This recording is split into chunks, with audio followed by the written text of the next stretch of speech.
Okay, I think Marissa. Hi, Marissa. My friend Marissa. yeah, I see a lot of familiar names here. A lot of people I'm glad to see in the room. A lot of people that I don't know. So welcome to everyone. We're gonna do a little welcome activity in a moment, and I'll start off by just kind of introducing and framing the series. My name is Amy Starczewski. I direct the Oral History Master of Arts program here at Columbia, and this event is the last in our year-long series of events on experiments in oral history methodology. And so, of course, that begs the question, what makes something an experiment? And so I'm kind of framing experiments in contrast to the very narrow model of a one-on-one recorded sit-down life history interview that gets transcribed and put into an archive, which of course is based on so many problematic assumptions about what is a person and what is a life and what is a story and how do we tell them. And in our program, a lot of our conversations in the last few years have been shaped by the work of Indigenous and other critical oral historians, people like Nepia Mahuika and Dan Kerr, who've really challenged this conflation of oral history with this one kind of interview, and also have made visible the very active processes through which these professional oral history practices have gained power, processes of exclusion, appropriation. And so as a program, we acknowledge the Lenape people who stewarded the land that Columbia is on, who were violently dispossessed from this place and who continue to thrive and resist both here and in their diaspora. But we also acknowledge the roots of our field in colonial epistemologies that really actively delegitimized Indigenous oral history practices. And so the series where we're trying to think beyond that one-on-one life history interview is part of our ongoing process of challenging colonial and oppressive structures in the field. We're exploring other approaches to doing oral history, approaches that center land, that center community, that center song, and tonight that center bodies. So with that, I'm going to introduce our two speakers and then hand it over to them to open the space and share their work with us. So Elspeth Brown is a professor of history at the University of Toronto, where her research centers modern queer and trans history, oral history, queer archives, public history, the history and theory of photography, and the history of U.S. capitalism. She's also currently the Associate VP of Research at the University of Toronto, Mississauga. Did I say that right? Oh, Mississauga. Mississauga. And the director for the University of Toronto's Critical Digital Humanities Initiative since 2014. She's been director of the LGBTQ Oral History Digital Collaboratory. And I normally try to make people's bios short, but with both of these folks, I just felt like there was so much in their bios that I wanted you all to know about as projects that exist. So I'll share a little bit more. Elspeth is the author of numerous books, articles, and public humanities projects, including Trans Oral History as Trans Care, which is one of the first articles that our graduate students read every fall. Archival Activism, Symbolic Annihilation, the LGBTQ plus Community Archive. Some of her book-length studies include Work, A Queer History of Modeling, Feeling Photography, and many others. From 2014 to 2021, she served on the board of the Archives, Canada's LGBTQ plus archive, and most recently as co-president. And then our second speaker is Alisha Stranges. Alisha is a queer, community-based public humanities scholar and multimodal artist. She holds an MA in Women's and Gender Studies from the University of Toronto with a collaborative specialization in sexual diversity studies. After joining the Collaboratory in 2021 as the project manager and co-oral historian for the Pussy Palace Oral History Project, she transitioned to the role of research manager, supporting Elspeth in the planning, development, and execution of the projects. And importantly, also before entering the academy, she received a diploma in theater performance from Humber College and spent a decade devising original plays within Toronto's queer independent theater community. From 2010 to 2015, she returned annually to Buddies in Bad Times Theater as a teaching artist and co-facilitator for Pride Cab, an intensive training program in collective creation and performance for queer, trans, and gender variant youth. And in 2019, she launched the Querying Religion Anti-Archive Project, which blends elements of oral history with the art of whiteboard animation to document 10 plus years of supportive programming for life-giving queer spirituality at U of T. So forgive me for the long bios. I wanted y'all to know about all this amazing work. Please join me in welcoming Elspeth and Alisha. And with that, I'm going to pass it over to them. Thank you. Thank you so much. It's really great to be here. I just want to quickly thank everyone for taking the time to connect with us. And we have a short land acknowledgement as well that we wanted to begin our proceedings with. And we want to try something slightly different because we're motivated by our colleagues at Jennifer Wemigwans at the University of Toronto and her collaborator Lana McKay, who offer the idea of the Haudenosaunee Thanksgiving address as a way to address or disrupt some of what can sometimes feel like performative allyship of settler land acknowledgements. Not that that was not what I heard today, by the way, I'm just saying that, but I'm sure we've been there ourselves at various locations. So the Thanksgiving address is many different things. It can be a request, a giving of thanks, a type of prayer, a way to bring people together at the start of a meeting, the start of a day, the start of a negotiation. It's a living practice of giving thanks every day in relationship to the natural world. And as Jennifer and Lana point out, greeting and giving thanks to the natural world for the ways it supports life on Earth is a global practice for Indigenous peoples, and one that several Indigenous elders have expressed a desire to share with the wider world. So with this in mind, we offer our thanks to the water, the wind, the earth, and all the creatures, great and small, that inhabit these three interconnected worlds. So you want to invite you to share in the chat some aspect of nature that you've experienced recently and for which you'd like to express your gratitude. And while folks are doing that, I'll just share one of the things I'm grateful for is the way that my dog, Theo, has taught me to see the ground very differently. I never used to look at the ground at all when I was outside, but now I exclusively look at the ground. I used to be motivated by where I was going, but he's motivated by what he's smelling. And so I'm grateful for the way he's made me reinvest in the earth, and it's made many surprise treasures. Right, Thanks everyone for your lovely contributions in the chat. It's really nice to see them all coming in. And yeah, like the earth is waking up. We're up here in Toronto. Got really cold again. I know it got cold with you guys too in New York, but it's an interesting moment. So I wonder if maybe we should shift over to the presentations proper. Alicia's going to share the screen. But I want to also just thank Amy so much for the lovely invitation to present with you today. And also many thanks to Solby, who's doing some of the behind the scenes tech work, from what I understand, among other things, as well as Rebecca, who was very helpful and some of the other aspects of the visit. So thank you.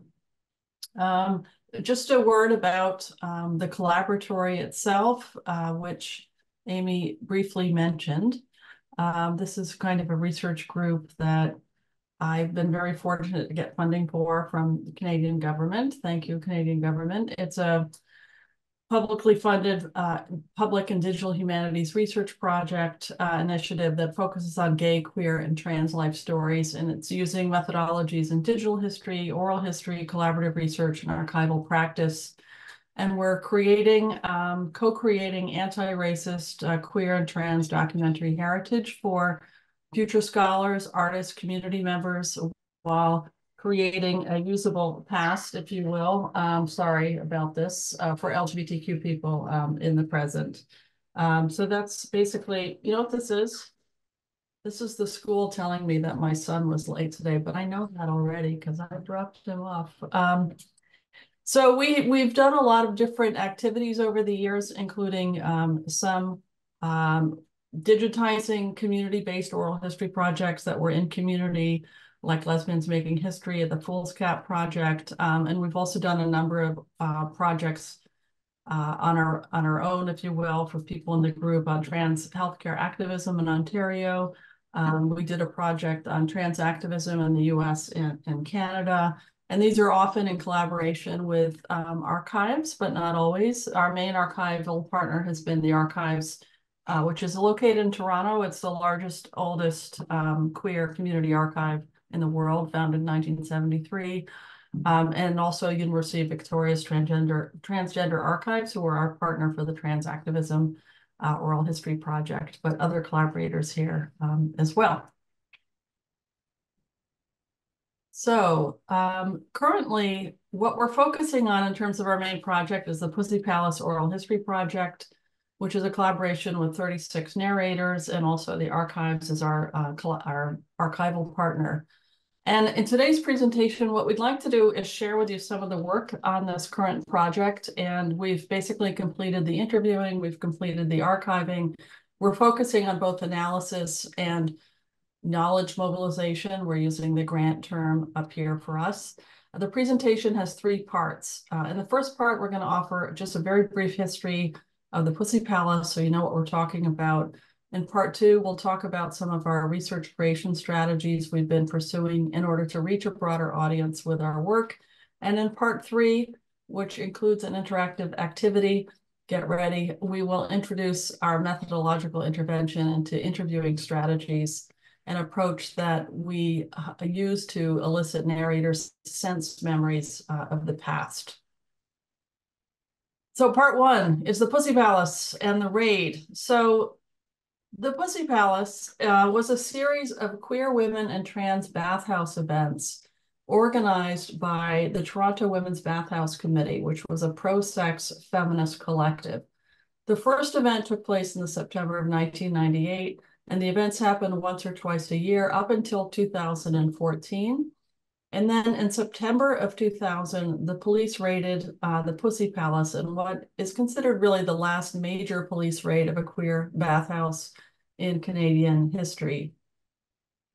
So for the first event of fall 1998, the organizing committee rented a men's bathhouse, Club Toronto. And at this very first event, over 400 women stood in line in the rain to get in. And once inside, there was sort of like a Paganalian event in some ways. As one organizer described it, for one night, women and trans folk ran riot in the men's bathhouse. Now, Club Toronto was, and it still is, an old Victorian with 4 floors, including an outdoor pool, a sauna, hot tub, showers, a small dance floor, and a bar. The upper floors held dozens of small rooms with a basic bed and locker, and these could be reserved on a first-come, first-served basis. The organizers created icebreaker games, like demonstrations. There was a dungeon, there was a temple priestess, a photo room, and more. Lots of kind of different ways to kind of get people to engage with each other. Queer women and trans people milled about in various states of undress, flirting, dancing, drinking, and of course, having sex, the point of a bathhouse. And just to be clear, the point of a bathhouse isn't to take a bath, although bathing did happen there. It's a place to have safe sex in a welcoming and sexy environment. This has been part of gay men's culture for many, many generations, of course, but not so much for queer women and for trans folk. So the Pussy Palace events were distinct. So far as we know, no other city, not New York, not San Francisco, not Chicago, had these kinds of events focusing on queer women and trans people as the main patrons and audience of these events. So the palace was queer not only in terms of sexuality, but also in terms of the radical meaning of the term queer in relationship to non-normativity. As key organizer and radical activist Chanel Gallant says, I mean, she was very explicit about the relationship between policing queer sex, for example, and policing the sexuality of, quote, single mothers, sex workers, anyone else visibly defying the bounds of acceptable sexuality. And the palace validated sexual expression that resisted middle-class norms of heterosexuality and marital privacy. Now, Toronto has a long history of raiding gay men's bathhouses, with the last major raids happening in 1981, which were really important in terms of Canadian queer history. But since that tumultuous time of the 80s, the police and the queer community, they had developed a bit of a rapprochement, but this stalemate began to unravel in the summer of 1999, and the police started to raid gay men's bathhouses once more. And then in September of 2000, which, by the way, was just a few months after I moved to Toronto myself, the police turned their attention to the Pussy Palace. And there's no relationship between these two, except I have to admit, when this took place, I just couldn't believe it. I thought, what the hell is going on? I'm from the US originally, and I had lots of clueless American ideas about Canadian liberalism. So I was so baffled by this whole thing. But anyway, moving right along, enough personal anecdotes. So on September 14th, 2000, the event was called the Night of 2000 Pussies, celebrating the millennium, I guess. Claiming to be investigating a criminal complaint, the police sent in 2 undercover female police officers to surveil the space and collect evidence. And then at 12:45 a.m., 5 male plainclothes policemen arrived on the scene, invaded the space, stayed for about 90 minutes. They toured all 4 floors of the club, confronting patrons, most of whom were partially dressed or fully undressed, asking for ID, staring, otherwise creating, of course, a very uncomfortable and hostile environment. Police later charged 2 of the volunteers who had signed the liquor permit with 6 violations each of the Liquor Act. And then in response, the organizers led a community response with public protests and lots of fundraising initiatives to support those who were facing the charges. In 2002, Justice Peter Hearn dismissed all the charges, agreeing that the raid had violated the patrons' constitutional rights. And then subsequently, there was a human rights complaint in Ontario and a class action lawsuit against the police, which was won and settled for $350,000. And the funds were allocated to legal fees to select charitable initiatives, queer ones, and a community consultation on how to improve relationships with the police, particularly in relationship to trans people. So rather than situate all of this within the academic literature, I'm going to shift the frame to that of thinking about digital, oral, and public history, which of course is the perfect audience for that, to ask a new set of questions. So one of our questions is basically long form, well, even 2-hour, 1-hour oral history interviews, like who's watching them? Let's be honest here. So we've collected the 36 interviews with our narrators, most of which were about 90 minutes long. And we were, we've been asking ourselves, how do we make the interviews meaningfully accessible to the public? Because most people don't have the time or interest in screening like the entire interview, or even if you index them, even skipping forward to select topics. So in our work, we're trying to reach broader publics beyond academics. And increasingly, we believe that simply putting the interview online, even with transcripts and captions, isn't really enough to make them accessible. So the key challenges that we face are understanding how to make these oral histories engaging for the public and how to make them more meaningfully accessible, not buried in an archive. And so to address these challenges, we've turned to what up here in Canada, people are using the term research creation, which is an approach that combines creative and academic practices in the service of innovation and knowledge production in new kinds of ways. So this term research creation is a term that's gained currency here, mostly by artists who are also in the academy, and they're trying to describe, for example, painting as a type of research to make it legible for scholarly, for academic purposes. That's the origins of the term. Artists based in the academy like Natalie Lovelace coined the term to make their work more legible. And as she argues, a research creation approach asks, what if the most powerful way to communicate the research embedded within a certain chapter is not to write about it on a page, but to write it through video? And since over the last 10 years or so, the term has been up by the Social Science and Humanities Research Council of Canada. And basically, people who aren't artists, but who are academics or are trying to do more creative things, research outputs have been using the term as well. So research creation is especially apt in the context of oral history, which is a multimodal form of primary source research that yields, in our case, visual, oral, and written texts. And so why not make the most of these amazing sources and develop shorter form works, hopefully a slightly more compelling than the raw interview, if you will, which is also available online. So I'm going to turn it over to Alisha, who's going to talk a little bit more about our work in this area. Right. So we've experimented with digital research creation in a variety of forms, including video shorts, audiograms, and digital illustration. Our live action shorts use excerpted Zoom interview footage to highlight charismatic narrators and compelling themes that emerged while we were still in the process of conducting the interviews.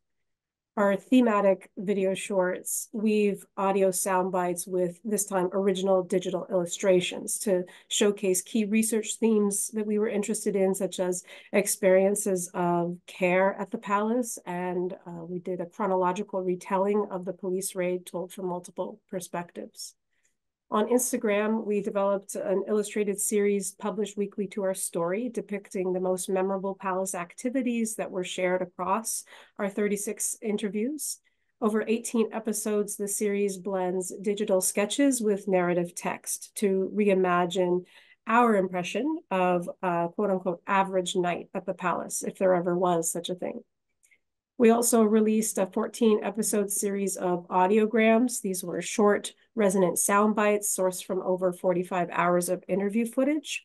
And this series has multiple iterations. Over time, we were building this robust library of visual media assets, which allowed us to refine the aesthetic of the series with each new release. So the audio is intentionally muted here. I just wanted to give you a sense of the aesthetic evolution. As this is the same. This is episode 1 in three different ways. And to help contextualize the next form of research creation, let's just briefly jump back to the design of the oral history project itself. And just a note that in a few minutes, we're going to ask you to participate in a little exercise with us about this shortly. Elspeth? All right. So as we were drafting our interview guide, we asked, how do we capture the affective nuances of this historical moment of radical sexual culture beyond, detailed accounts of the police action? Because, the raid itself has been heavily documented in the newspapers. Public can usually, if they wanted to, access fact-based accounts of what happened. So we were interested in uncovering a different kind of historical memory. And in particular, we were interested in the embodied knowledge of what it was like to experience the palace. I mean, we asked other things as well, but this is definitely one of our themes. We also asked a lot about photography and fashion. Those are two of my research interests, but that's a whole other story. So my work has been shaped by the affective turn within the humanities. I did that book on feeling photography. Work by, Anne Svetkovich, who I know is part of the program at Columbia, Sarah Ahmed, Hill Malatino, lots of folks who have been really kind of thinking about the relationship between affect and emotion or feeling and, queer culture. And we're interested in thinking about it in relationship to the past. And so we were wondering, how can oral historians interview narrators about the relationship between emotions and queer belonging in the past? So that's one piece. And then from the perspective of writing creative nonfiction or writing differently, writing in a kind of more compelling way about our work, which is a goal that I'm sure many in the group share. I was interested in interviewing narrators about their sensory engagements because, as you know, if you're trying to write in a creative way, nonfiction, you need all five senses. You need to be able to describe the color of that formica table or what have you. And so unless you're asking people about these questions about the full engagement of the senses, you're not necessarily going to have the material to write from later on. So we wondered, like, how can we ask narrators to speak about their sense of smell or taste or sound when describing their experience in the past? And then methodologically, like as somebody who does oral history, I've really been shaped by a conversation about sense memories unfolding within oral history circles. So particularly the work of Paula Hamilton, for example. Some of you might know that work. I'll put it in the chat. But I will now pass it over to Alisha. So I share Elspeth's scholarly investments in affect theory and aesthetic expression, but also as someone who probably would not have attended the Palace events had I been old enough or out at the time. I really wanted to understand as an interviewer, what was it like to be there? Because this part of the experience is rarely addressed in the secondary literature. So these preliminary conversations Elspeth and I were having inspired us, of course, to explore narrators' sense memories of the palace, but this required a methodological intervention in our interviewing strategy that would encourage narrators to access their somatic relationship to the past in ethical and nuanced ways.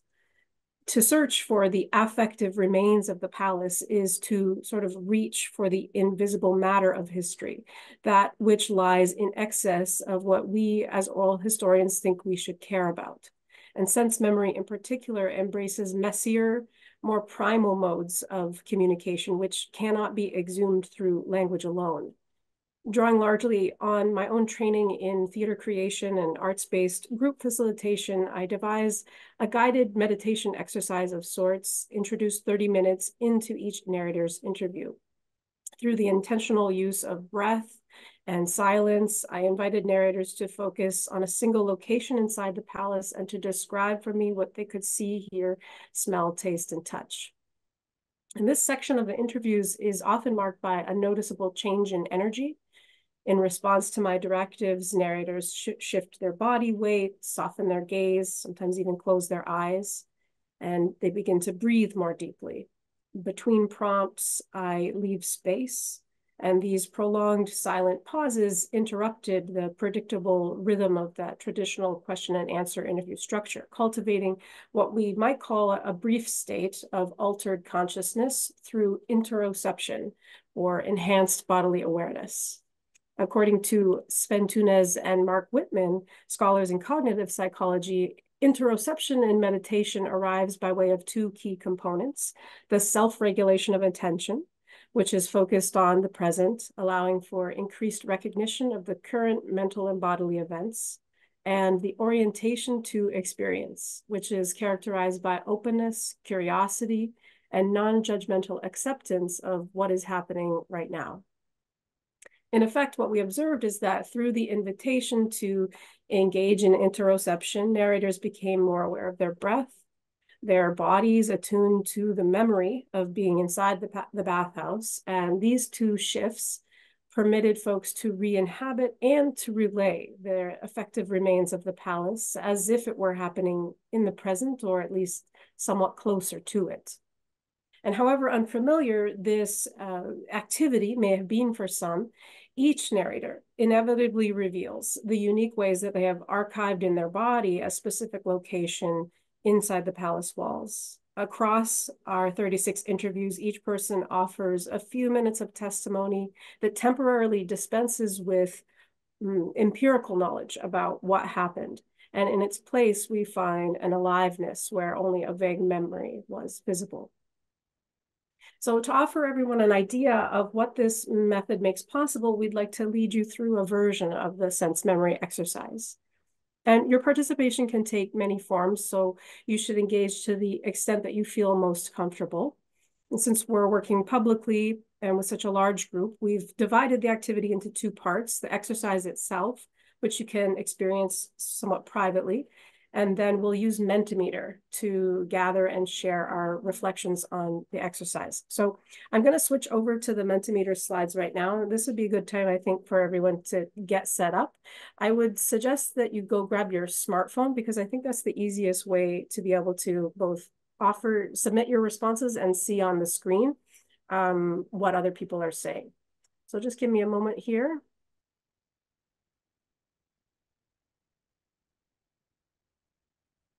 Okay, so there's, if for those who are unfamiliar with a Mentimeter, there's two ways to get to it. So just in your device, you can go to your browser, type in menti.com and enter this 8-digit code you see. The quicker way would be to open your camera and then hover over the QR code, and it'll take you right here.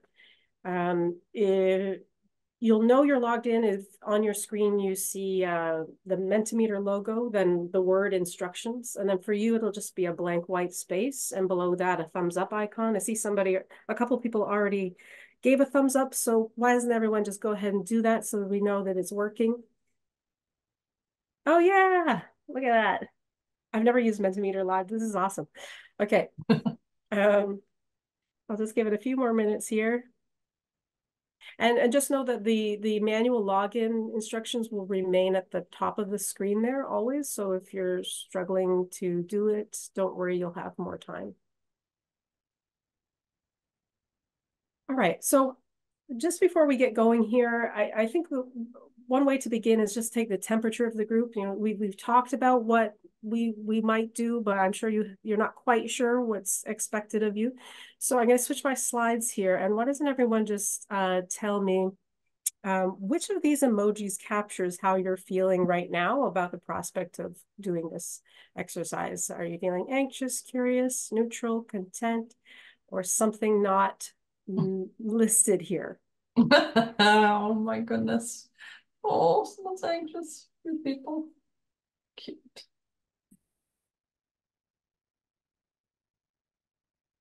Okay, large portion is curious. I couldn't figure out a way to allow you to say what the other was. So other could contain so many things. Hey, Alisha, can you maybe pop back to the prior screen that's got the Mentimeter thingy on it, the slide? Yeah, it's okay. I put the code, a couple of us put the code in the chat. Oh, okay, cool. Thanks. It's also up here. I don't know if folks can see that. But... Okay, so I mean, thank you everybody for sharing how you're feeling. We'll take the temperature again at the end to see if there's any change. But honestly, you know, your participation should be self-governed. So do what you feel comfortable doing. We'll return to Mentimeter shortly, so you can set your phone aside for now. You won't need it. I've only pinned Elspeth, so I can't see everybody right now, but I would encourage you to mute your microphones. Most of you have already, and also turn off your camera just to give yourself a bit of privacy. One of the virtues of this exercise, of course, is how it reveals the unique ways we each experience a shared event in space and time. Since many of us are strangers to one another, this virtual talk may in fact be the only space and time that we will ever share. So we've chosen a prompt for the exercise that's hopefully capacious enough to collect all of us. Taking inspiration from the Pussy Palace events, which were at their core a massive celebration in a particular location, I want to invite everyone to remember a time and a place where you celebrated a significant milestone in your life or someone else's. So I'll repeat that. Thinking about a time and a place where you celebrated a significant milestone in your life or in someone else's. And ideally, this should be a joyful memory of celebrating or maybe even partying with others in community.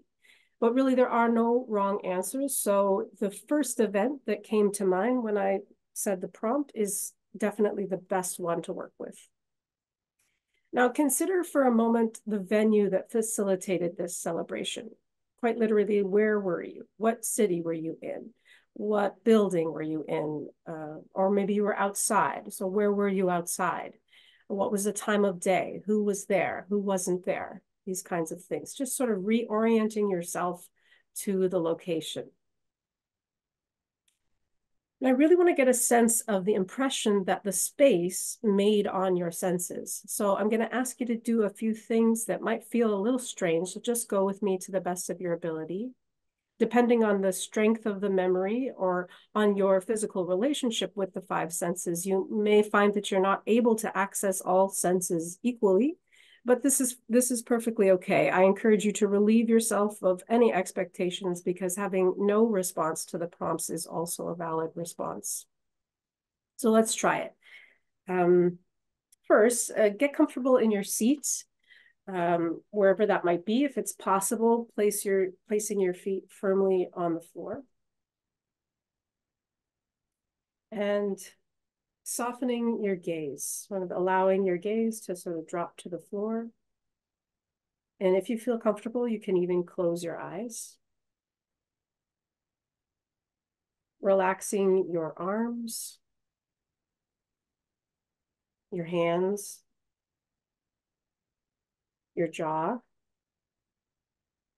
even just allowing your mouth to open with a little 1-inch space. And just breathe.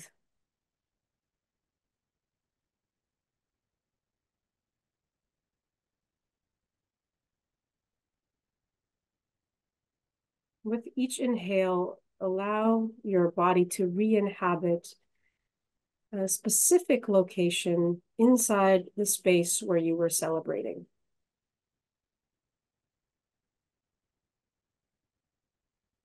And don't worry too much about which particular spot is coming to mind. As I said before, the first one is the best one.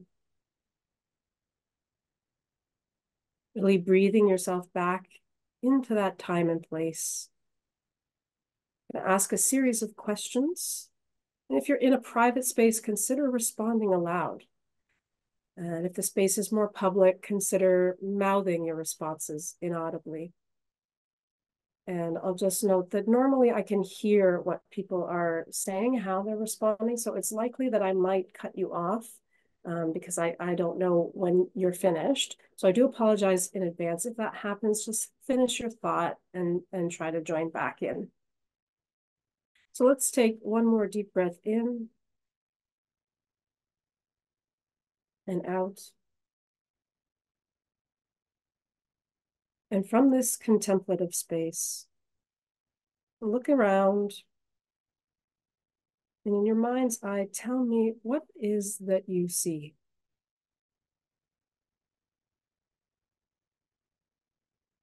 Sort of naming all the things coming across your field of vision.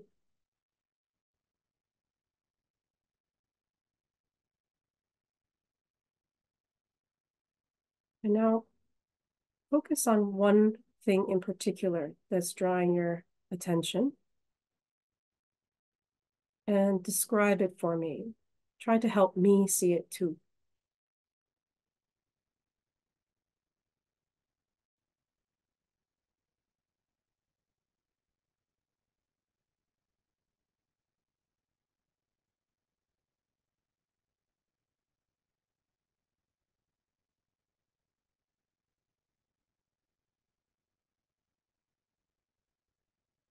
And what can you hear?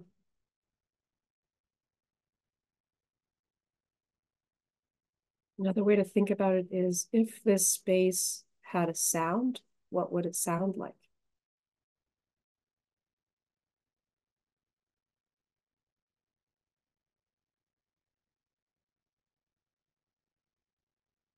And what does it smell like?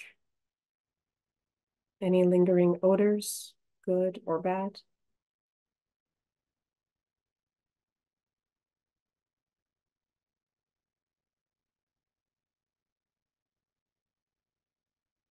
Now imagine that some part of your body is brushing up against some part of this space. What are you touching and what are its textures?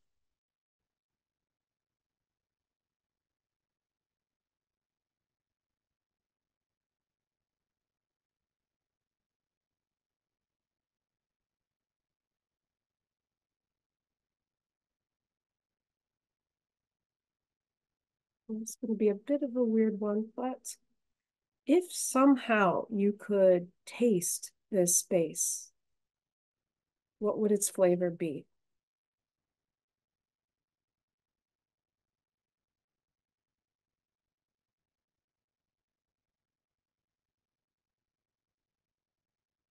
And lastly, if you could distill this space into a single color, what color would it be?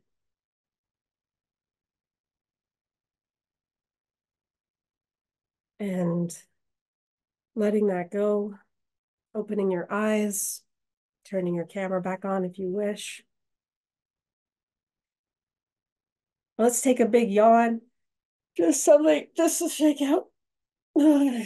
Shake out your hands, touching your face, coming back in. Thank you. I've no doubt that you took me somewhere amazing, and I really want to jump in and find out more about it. So let's grab our devices again and hop back onto Mentimeter and see what the experience was like for everybody. So first, to get a sense of the various celebrations folks are working with, why don't you tell us what milestone were you remembering celebrating? So just, I think you got about 25 characters here. Just type it in and hit submit.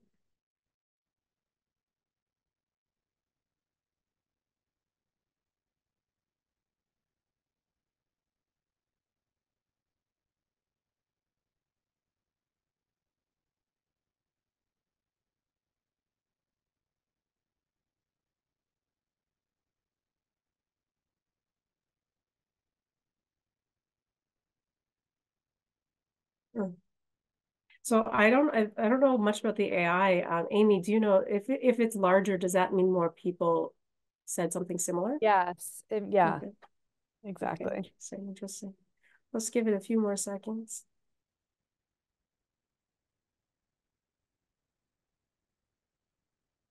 All right. And now, sorry, I just lost my place. Oh yes. What about venue? Why don't you tell us? I'm going to switch it over now. Where did your celebration take place? You got a little bit more room here to answer in case it's quite a specific location.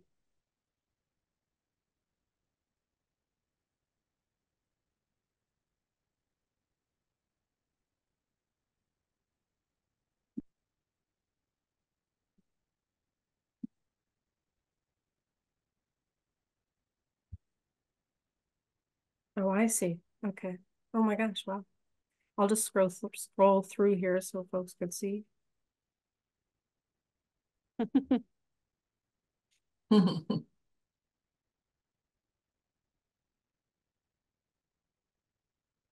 Okay. And as you engaged with the exercise, why don't you tell us which of the five senses felt most prominent for you? Was it sight, smell, sound, taste, or touch?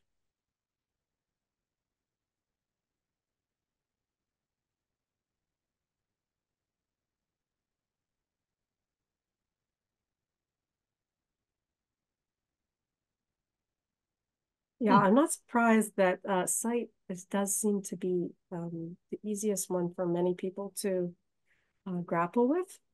For the purposes of this reflection, however, we're gonna focus on sound, smell, and taste. Often the answers are a little shorter, so it's easier for you to communicate your experience. So why don't you tell us what could you hear? What was the sound of your space?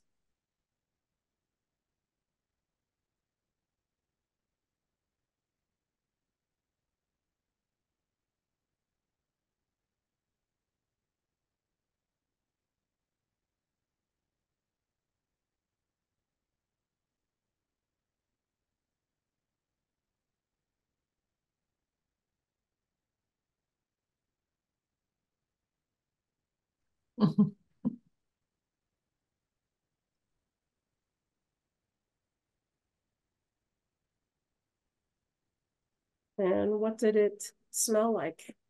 Any lingering odors for you?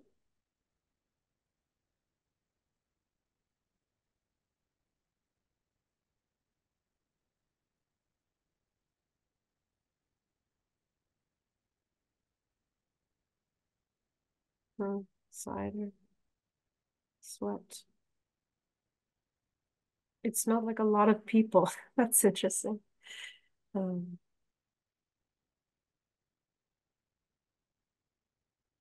it's like cookies and frosting.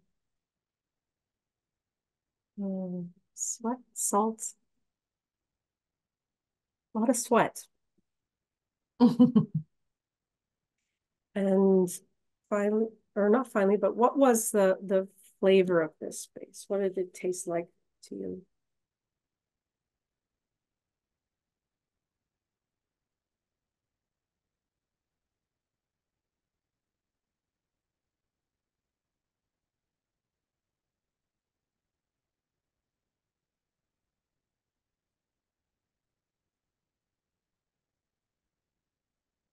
Well, it's interesting. It's sort of like the more we're getting down to it, there's not that much overlap, I guess.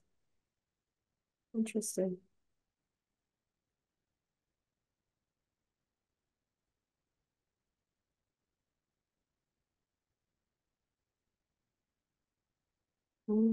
Thank you.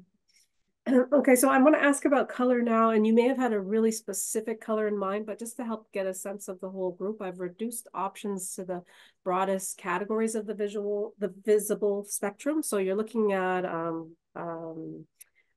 what are you looking at? An image with a black background with a wheel of colors, and just requesting you tap on which of the colors, including black or white, that you feel is most associated with your space.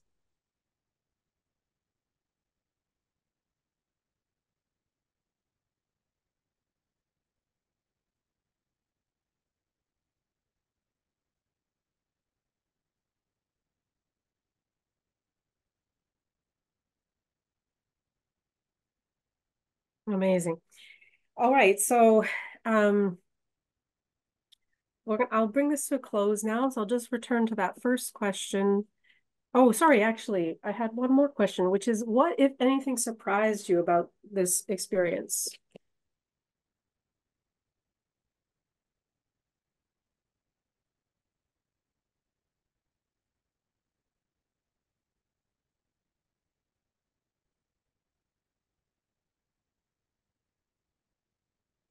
Or just really anything that you wanted to share about having gone through the exercise. Interesting.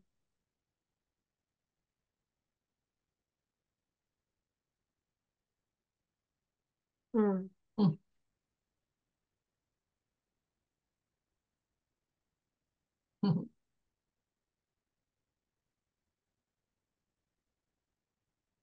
Amazing. Okay, folks. I'll jump over to the last one here. Just curious, you remember how you were feeling at the beginning? How are you feeling now, having gone through it and survived?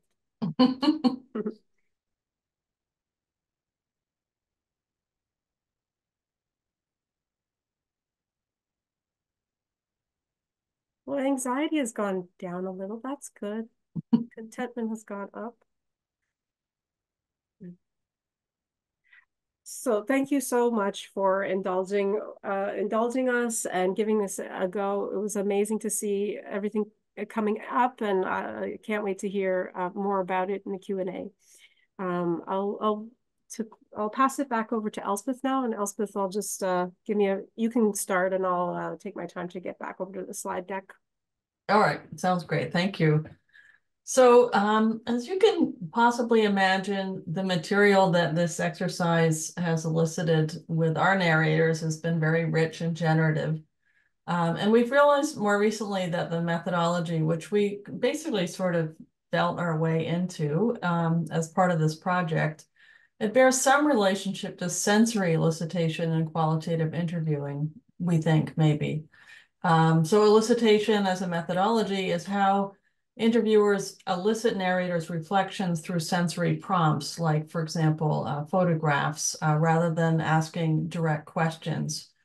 So Anna Harris has written about this recently in relationship to soundscapes and oral history. Alexander Freund, Alistair Thompson, and others have written about photography in this vein.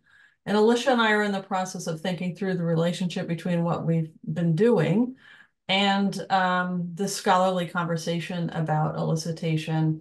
And we have a sense that what we're doing is actually a bit different in the sense that we're not using sound or images as kind of triggers to prompt narrators. Rather, we're using somatic techniques to elicit sense memories. And furthermore, our process is one of, we hope, collaboration and relationality. And we agree with Kalan Curry-Williams that photo elicitation's discourse of prompting, provoking, and triggering has a kind of extractive valence that runs counter to what we're trying to do here. So we're still in the process of trying to figure all of this out and look forward to your thoughts and questions during Q&A. And so, Alisha, back to you. Thank you. I would argue that narrator responses to the sense memory exercise constitute what artist scholars Kim Sawchuk and Owen Chapman might describe as research from creation. In other words, the exercise itself is a creative tool or technique that assisted us in accessing information about the palace. However, it was immediately clear to us that we should also respond creatively to the material we were collecting. And Elspeth, if you want to go ahead and drop into the chat the Chapman and Sawchuk article for me. Done. So specifically, thank you.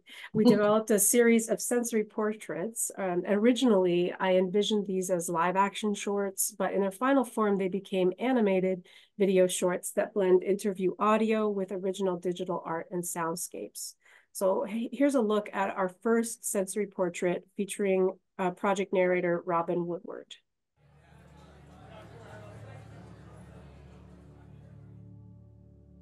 Lots of women. Crowds, almost. Small spaces, but lots of bodies. Many dressed in something sexy. There was lots of lingerie, lots of bare-breasted women with towels wrapped around their waists. I remember the smell of chlorine. I remember the excitement and the humidity and the feeling of being in a warm, close space that was damp. Felt like you would expect a bathhouse to feel. Also, the stairs creak a lot. The building itself seemed to make a lot of noise and was maybe not in the best repair, but it was there for fun. If you could potentially magically distill this image you're describing into a single color, what might the color be? I think a really, really deep, dark pink. So the animated graphic novel aesthetic of these shorts resulted both from our Instagram story series, which I was speaking about earlier, and also from our collaboration with Robin. So for the first cuts, our creative producer, Ayo Tsaritaba, began by editing together the Zoom speaker and gallery views from Robin's interview. And when we showed it to Robin, she liked it, but she kindly requested that we work only with her audio, because in her words, I'd be more comfortable if there was a bit less of my pandemic winter face. So we had to return to the drawing board because we needed a dynamic visual element that would complement the narration, but we had absolutely nothing to work with. No archival photos, and of course, no video footage of the scenes Robin was describing. So Ayo experimented with sketching and animating original digital paintings to accompany Robin's narration. And this time, Robin was thrilled with the results. So now we had a viable prototype to guide the next portrait. We built the second portrait featuring BK Chan by first establishing a script. We then storyboarded the film shot by shot. And from here, Ayo drafted these rough sketches. Then, working in Procreate, which is a digital painting app, Ayo brought the storyboard to life by building textured backgrounds, sourcing reference images over which they sketched out the main action, and then gradually refining each sketch with multiple layers of detail until arriving at the finished product. Using Final Cut Pro, I assembled all the materials in the timeline, employing a technique called keyframing to animate the way images enter, exit, and move while on screen. So in the end, we're so grateful for Robin's audio-only request because her feedback challenged us to stretch our creative capacity and to find a solution that narrators could love and that we were proud of. And we're rounding the bend here, so just wanted to give you a sense of where the project's at right now. We're currently working on our last major outcome for this project, which is an immersive digital exhibit that details the evolution of the palace events, the raid, and the early histories that informed this moment of radical sexual culture. I've got a little video here from our web developer, Matt LaFave, who'll take you on a very, very quick tour of the site in development. Hi folks, my name is Matt, and I'm the web developer for the Pussy Palace Oral History Project's digital exhibit, and I would like to showcase a bit of the site in development for you. We have a variety of informational pages, but the bulk of the development work has been on the Explore the Palace section. So this is an interactive tour of the space. Right now we are outside the palace, so I'm just going to click into it and show off some rooms. Visitors can navigate through the palace using either a floor map or navigation buttons. So let's check out the dance floor. And visitors can then mouse around the room to click on various glowing objects or silhouettes and then hear a narrator sound bites. So I'll click on the exit sign. While the soundbite's selected, visitors can turn on and off closed captioning. And they can also view a full transcript with a citation. Right, like I love a sweaty dance. Hope that you'll come visit the palace when it's all done. So once this exhibit is complete, this summer, hopefully, the exhibit will live on our newly launched project website, pussypalaceproject.org. The site archives all of our project outcomes, all of our research creation experiments, source materials we consulted, and as of last week, we've been able to publish the entire collection of video oral history interviews, the original interviews, and their transcripts. So please do check it out when you get a chance. There's lots on there to get into. Before we close, we thought that we should probably mention that some of our audiograms and video shorts are currently on display at the Museum of Sex in New York City as part of an exhibit called Radical Perverts, curated by Alexis Heller. The exhibit documents the transformative sex culture, political debates, and mutual aid that swelled within seminal LGBTQ public spaces before and during the height of the HIV/AIDS crisis. It closes on April 14th, so if you're in or planning to visit New York City over the next few weeks, this is your opportunity to explore the archival ephemera of the many BDSM bars, bathhouses, porn theaters, parks, and tea rooms that once served as highly charged sites of sexual freedom for the LGBTQ community. I want to say a big thank you to our full team, research team, past and present. Only a few people were mentioned by name or in the presentation, but all of the people you see here touch some or all parts of everything that we've showcased, and we are working definitely fully collaboratively to activate the material from this project.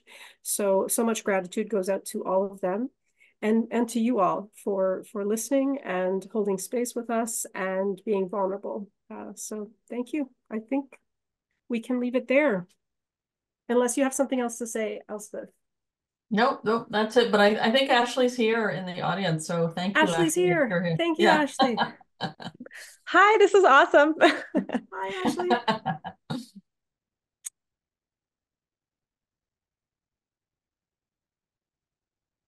Well, we have time to open it up for some questions, comments. If there's any particular way you two want to frame that, feel free. Otherwise, we can just invite people to share questions and comments in the chat, or to raise their hand and speak.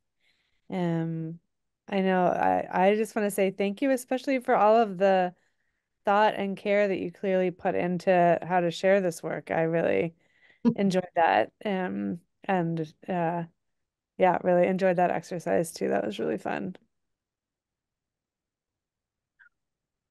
Elspeth, was there? Oh, I see a question. Marissa, go ahead. Yeah, I'm just curious, when you're doing the when you're guiding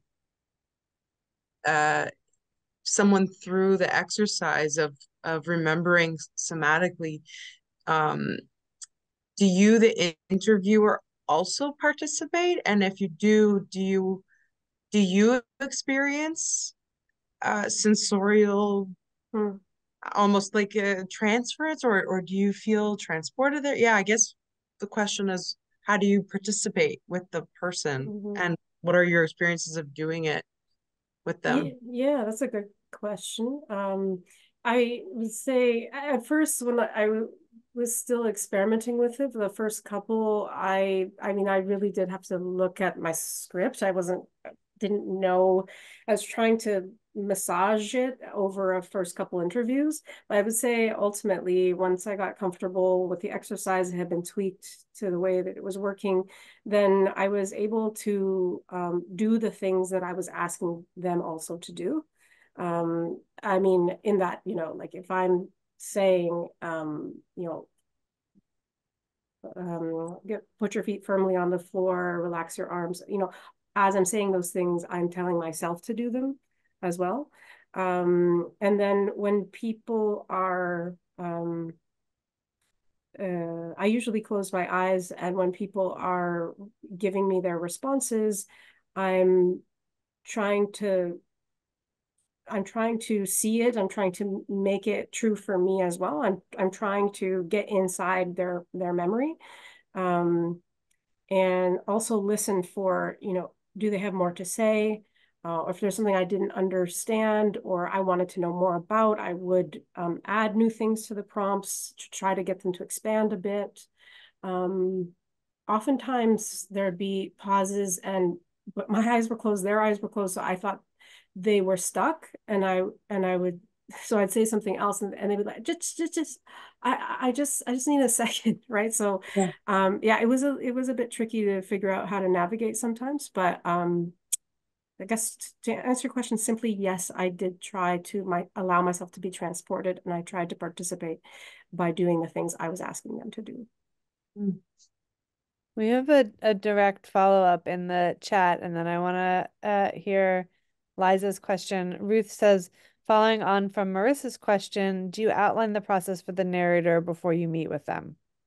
Yeah, so I felt that it wouldn't be that something would be lost if I explained it in full beforehand. So we do give interview guides. So there in this section where the exercise came, I said, during this section, I'm going to invite you to, enter into an exercise to help learn about, your sense memories of the palace, something general like this. And then because of where it came in the interview, it did seem to flow naturally. So I didn't explain it in a different way than I explained it to you. Was that the whole question? How did Yeah. I? Yeah. How did you outline the, there's a bunch more great questions in the chat, but let me invite Liza to ask her question. Liza, go ahead. Thank you so much for your presentation, and I really enjoyed this. As someone who's also interviewing and prompting somatically in classes and in interviews, I love just seeing the creation that you've made out of this, and the and hearing about your process. So along with that question that was just asked is really like, how do you go from the process of an interview, sort of like maybe a chronological interview or a space-oriented interview, into this somatic practice? Like, how does that transition happen? And then when that happens, what do you do? Like, I imagine that there's emotional connection also that happens to the senses. So what, how do you witness, or how do you go alongside and move alongside the emotional kind of journey as well?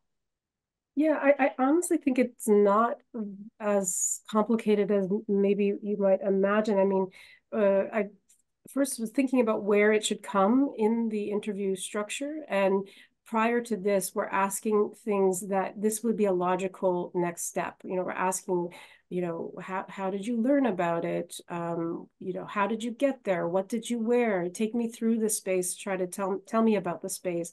Tell me about the crowd. And then we start, and then I say, I want to invite you into an exercise, right?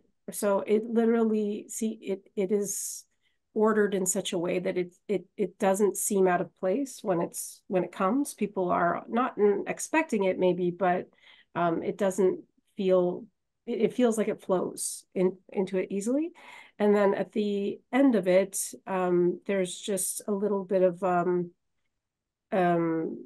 inviting people back into the space. We probably laugh. I say something about how wonderful it was to be transported there, because it always was, and kind of let them say whatever else they would like to say before they carry on. And we take a breath and say, and now I'd like to ask you about such and such.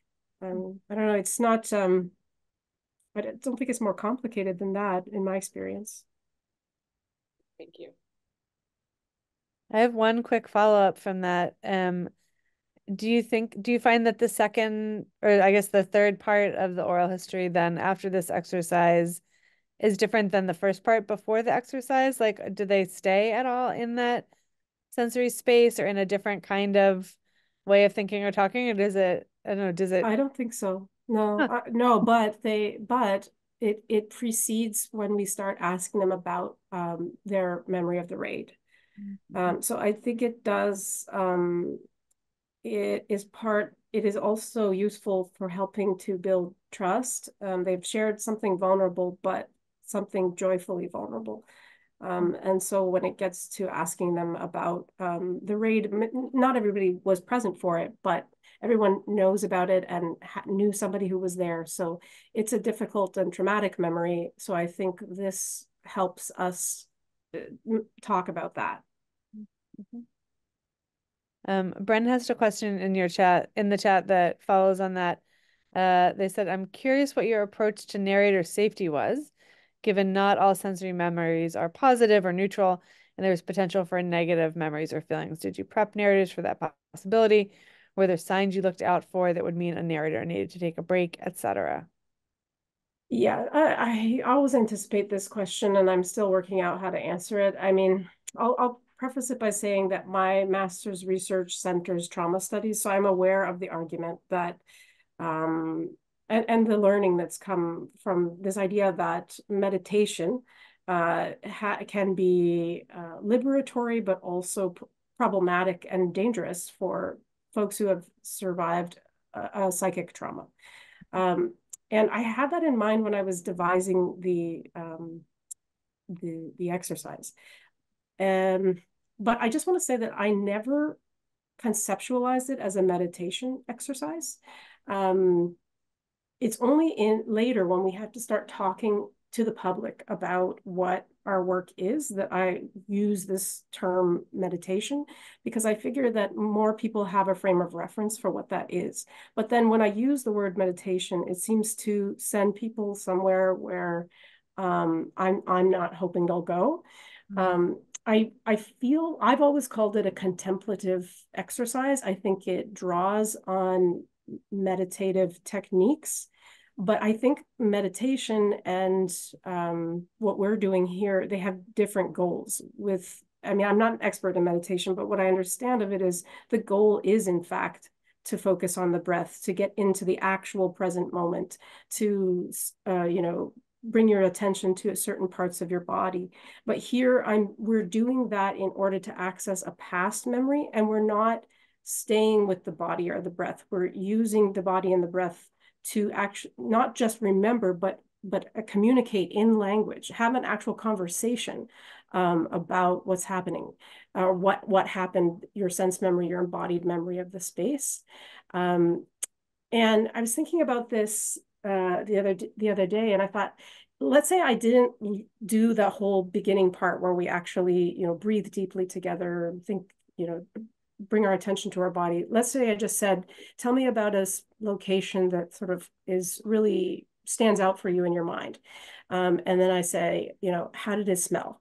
I have no doubt that people would have looked away from camera, took a deep breath, paused before they answered. I don't think they would have been able to remember how it smelled without doing those things. So I think the exercise, it's not a meditation, it's tools that normalize remembering in this way. So in that sense, I don't know. I don't think it's an unsafe exercise. My experience of doing it with folks was that they were extremely grateful for being invited to be transported back to that space.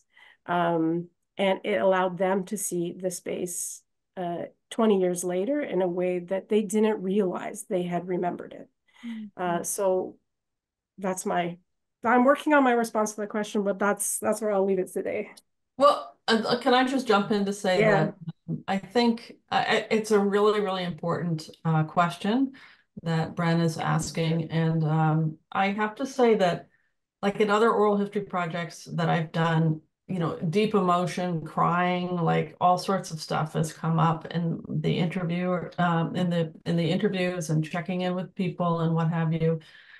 But for whatever reason, I don't think that happened with all of these interviews, even though there was so much traumatic material. And in fact, when we coded all the interviews, this became quite clear, in fact. But it was the discussion of it, and I don't know if it's a reflection about who responded to our invitation to share their oral histories. Because if you think about who is it, I mean, the people we're already kind of sex radicals on a certain level who have been through all sorts of activism before and after this event.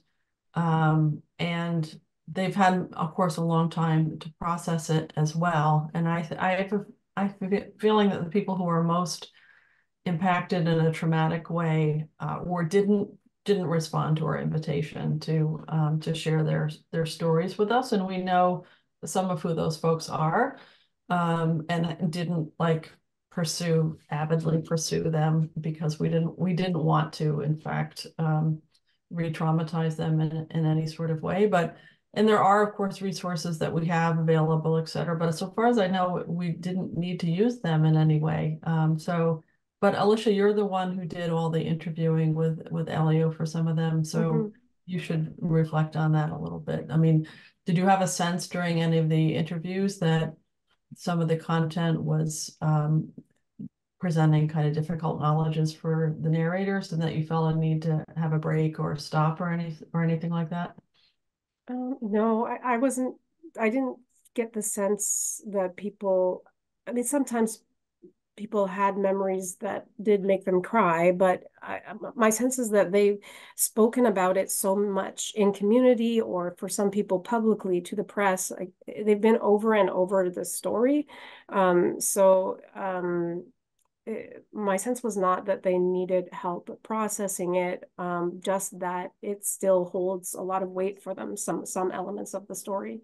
The one thing I wanted to say about the sense memory is that the biggest thing that I noticed is that there's a temporality to it, and that half an hour leading up to the actual exercise might not actually have been enough time for people to be able to fully go in. So the way that they maybe protected themselves unconsciously was that they had trouble doing it. Like they couldn't access their sense memories. But then weeks later, I'd get emails saying, "Oh, it smelled like Crisco. But I wanted to tell you it smelled like Crisco." Like it's like the memory couldn't come in that time and place it didn't sync up. Their memory of it didn't sync, their ability to remember it didn't sync up with my asking. Yeah.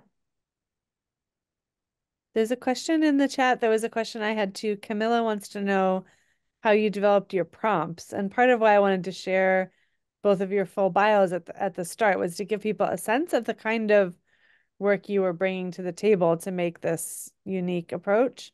So I was curious also, I noticed how thoughtful you were and how you facilitated with us, and very, very intentional in how you did it. Like, how did you learn how to do that is maybe another piece of Camillo's question. I think Well, It's all Alisha. I just have to say, when Alisha applied for this position, I think there were 80 applications. It was crazy. And there were lots of people who were quote unquote qualified in all sorts of different ways around oral history. But there was something about the interview itself with you, Alicia, and let alone, of course, your background and experience and your capacity to listen. I don't know. I just had a total instinct that you were the right person for this position, which was a while ago, I'm just going to say. And since then, Aisha and I have become, obviously, as you all can see, collaborators. It's a much more in-depth set of things that we're doing together. And that, stems from like who you are as a person and your background. But now I'll let you say a few things about it. Thanks, Elspeth. I don't know, Amy. I don't know I don't know how I learned how to do it. I don't know. I'm looking at my friend Marissa here. Maybe Marissa, you have an answer. I mean, Marissa and I went to theater school together. I feel like whatever I'm doing, I started learning there, but I spent many years as a teaching artist, so trying to figure out how to get people who have very little experience in theater creation to make something. I was working with queer and gender variant youth, and the goal was to, facilitate their telling their own something significant or something irreverent from their own queer history, how to put it on stage. So they're working with their own personal stories. So it was a lot of like years of experimenting in what exercise could help them learn how to do that. And so I assume that whatever I'm doing comes from that, but I can't make a clear logical connection. Yeah. So there aren't particular like scripts or practices that you were drawing on. That's so interesting. No, there really wasn't. I just thought I wouldn't go to the palace, but I'm so desperate to know what it would be like to go there.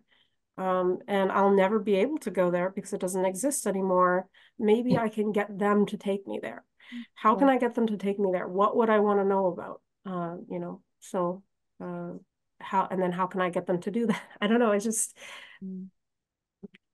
it's so, I don't know. It's like, I don't know how to, I mean, I feel like the presentation makes it seem like it was a logical building, but I don't think it was. I don't know, Elspeth. What about you? Do you think? Yeah, I have no idea. Yeah. No idea. No idea. I really It looks like like there's a question from Meg about. Yes. Do you want to read it out, Elspeth, or I can? Sure, I can read it. So we're embarking on a local LGBTQ plus oral history project. None of our local history is documented like this, indeed. Do you self-publish, publish for the university, or partner with libraries? Or how do you ensure your content is accessible to communities who need this knowledge? Excellent questions. So from the very beginning, my feeling about all of this was that I wanted to partner with an archive because who knows what I'll be doing in 5 years or whatever. And so I wanted it to be accessible through an archive. And then the main archive that we work with is the the archives. It used to be the Canadian Lesbian and Gay Archives, but they've changed their name. But the challenge there is that it's a community-run organization with a small staff, and they don't really have the capacity. They haven't had the capacity to put stuff online. They've only recently been able to get a database that actually works, that brings all the different kind of file formats together that you can search from outside the premises. So we are working with them. We're trying to get them to link the full oral histories to their InMagic database records right now. This has been going on for, I think, 4 months. I mean, InMagic, you can do this, but getting them to link, we haven't done this recently, but we had lots of folks who are working in the archives. And we've digitized literally hundreds of oral histories for them, the students, but getting them online is hard, for a community archive. And I didn't want to work with the University of Toronto because I wouldn't even bore you with that. And also I had a working relationship with this archive. So what we're doing right now with this project is with this new website, we are planning to link to their online materials. And we're trying to help them, if they need our help, to link their media, which they have, to the InMagic records, so that you could go to our website, click on the record, it'll take them right to the archive. Better, right? Because there's other materials that we collected that aren't oral histories, like ephemera and flyers and court transcripts and all sorts of stuff. So a researcher could know that these other materials are there. We might end up needing to just link to YouTube for the short run, but we could redirect the links later on. For the trans activism oral history project that we did, we partnered with both archives, the transgender archives at University of Victoria, and they have a bit more capacity. So they put everything online. They built a digital exhibition. Well, we collaborated, and they hired a trans curator to create a digital exhibition using the materials, including materials at the archives. And so everything is online there. But the thing that I have found to be a bit of a challenge is, even if stuff is online, finding the stuff is still really difficult. And it's one of the reasons why we created this oral history hub where we're collecting all the queer and trans oral history projects that we know about. So if you know of any that aren't on there, please let us know. It's interesting. It's one of the most frequently visited pages on our website. The people, I think, do know about it. But from an archival perspective, it is still a real challenge because, of course, none of these projects are linked to each other. So you can't do a global search across interviews, let alone across collections. So, and oral history, digital archiving is its own, hell, as some of you might know. And it's a real challenge. But I guess my only recommendation would be, if you're starting an oral history project, is to think about exactly these questions about, I mean, some people are choosing not to record and not to archive, and I respect that decision if you're doing that. But if you do want to preserve the material longer term, do collaborate with, someone mentioned partnering with a public library, special collections. It's a great idea. University archive, great idea. A community archive, although there will be some challenges around capacity there, but also worth looking at. And bringing those folks in at the beginning is really helpful because, for example, with our consent forms, most oral history consent forms are pretty straightforward in relationship to the oral history interview, but our consent forms they include all the deed of gift information that you would need from an archival perspective. So around copyright and Creative Commons and even social media consent, but also restrictions after death, all of that kind of stuff that is normally in the deed of gift for the archive is built right into our consent form, so that when the archive gets the materials, they don't have to be stressed about whether or not researchers or other people can access the material or use it, whether it's a nonprofit or if it's a commercial venture, all that stuff. So it does create a fair amount of paperwork on the front end, but longer term, I think it's very useful. And if you're only approaching this from a kind of oral history perspective, you might not yet be aware of all of the things that an archivist is going to have to be thinking about in terms of their preservation of the materials or making them accessible to researchers or other folks in the future.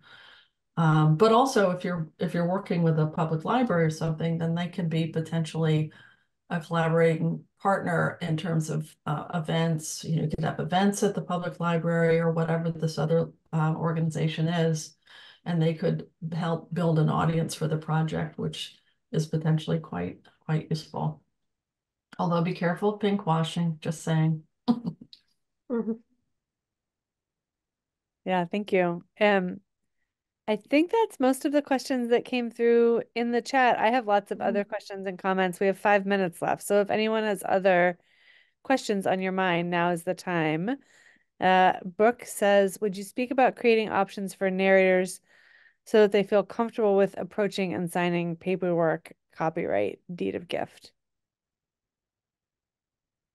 You mean like the actual how would you bring up paperwork or well, I mean I can share what we did. I mean we did distribute the paperwork they would have to sign in advance.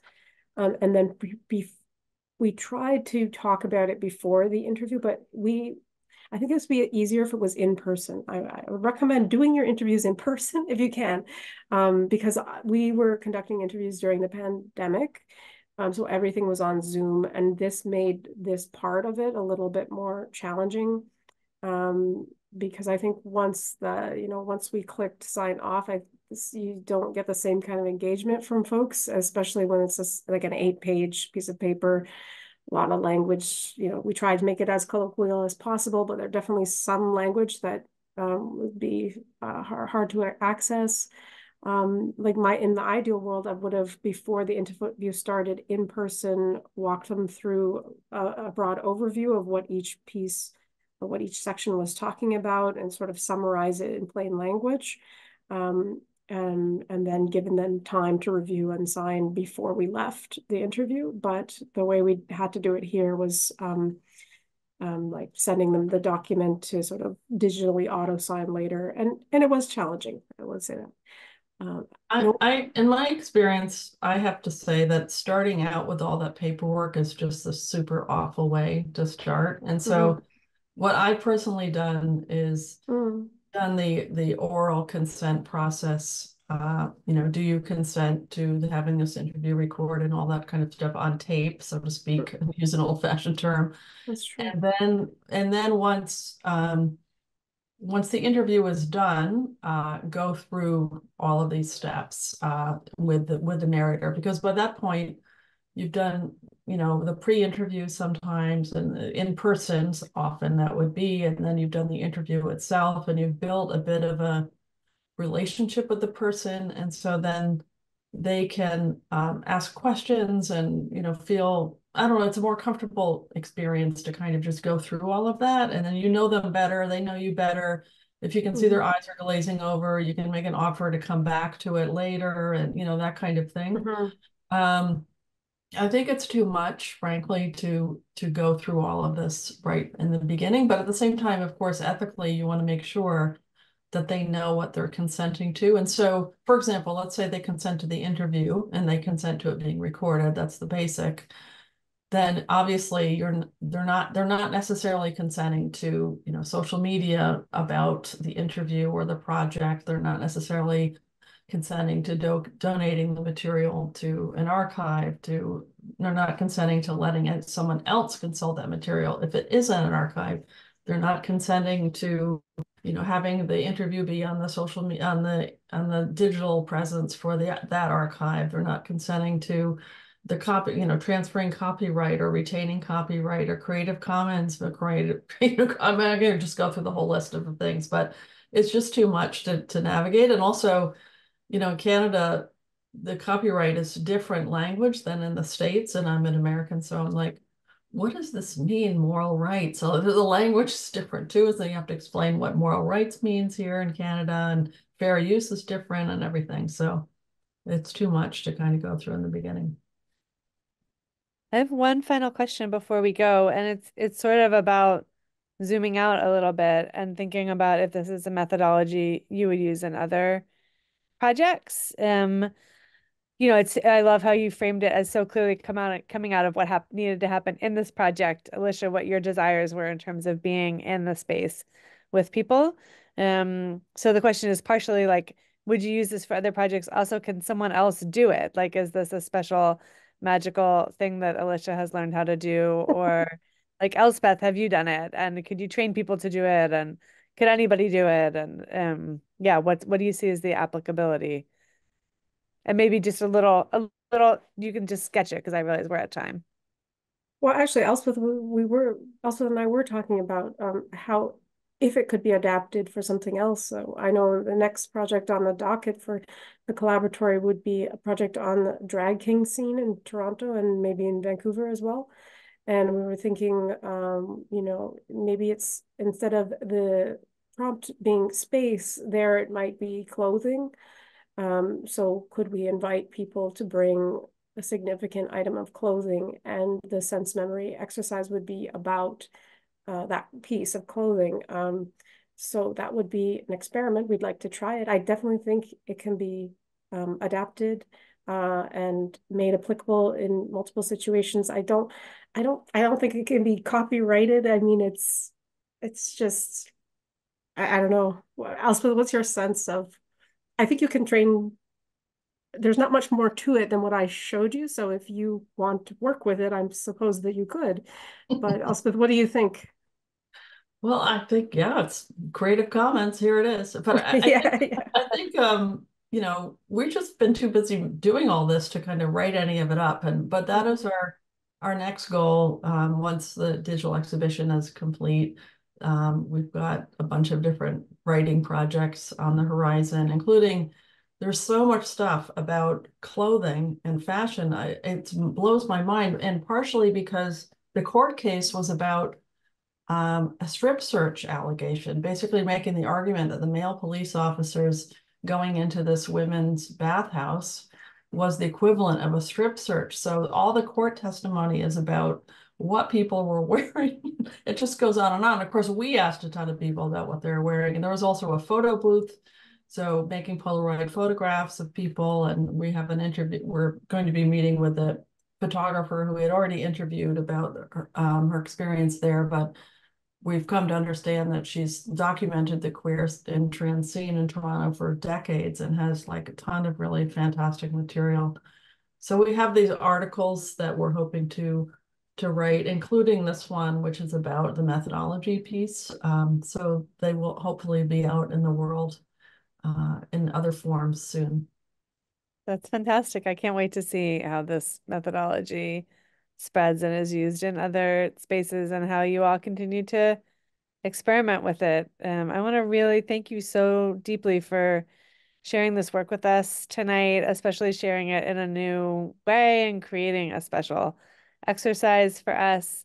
I want to thank Solby for co-hosting, and thank all of you for being here. And certainly as you start to publish, I'd be very happy to share any publications with we'll keep the email list for everyone who is at this event. So hopefully folks can get updated when there's more to share and teach and read about this amazing work that you're up to. Amazing. Thank you so much. Thanks for giving us a playground. Sandbox. Thank you for playing in it. You can make a playground, but some people would just go sit in it. So that's so true. That's so true. Oh yeah, I remember those kids. Yeah. Yeah. I may have been one of those kids. Did you eat the sand? Were you one of those kids? No. No sand eating. All right. Well, thank you. I'll ask my students. We'll hang out for a few minutes to debrief, but I'll say goodnight to everyone else. Thank you so much again. Have a great evening. Take care. Bye. Or day for those of you on the other side of the world. Bye.